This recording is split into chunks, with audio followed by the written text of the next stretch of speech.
এ পর্যন্ত সারা দেশের যে খবর আমরা পেয়েছি, বিভিন্ন জায়গায় বিএনপি দলীয় যারা ক্যান্ডিডেট তাদের কর্মী সমর্থকরা বেশ কিছু জায়গায় সমস্যা তৈরি করেছেন। যদি কোনো প্রার্থী অথবা প্রার্থীর সমর্থক কিংবা এজেন্ট কর্মী কোনো ভুল করে থাকেন, তাহলে আমি তো হাতে আইন তুলে নিতে পারি না।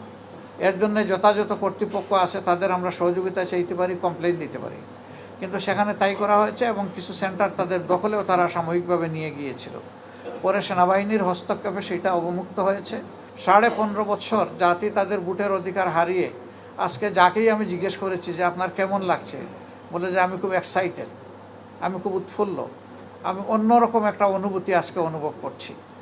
গণতন্ত্রের প্রতি শ্রদ্ধাশীল লোকদের দৃষ্টিভঙ্গি থাকবে, আমার কাজটা আমি করব, আমার কথাটা আমি বলবো, অন্যের কাজটা তাকে করতে দিতে হবে যদি এটা সঙ্গত হয়, এবং তার কথা তাকে বলতে দিতে হবে। আর মানুষের ভোটের অধিকার হচ্ছে তার নিজের সিদ্ধান্ত নেওয়ার ব্যাপার। এখানে যদি জোরজবরদস্তি করা হয় তাহলে সেই সিদ্ধান্তের উপরেই প্রকারান্তরে এটা নগ্ন হস্তক্ষেপ হয়।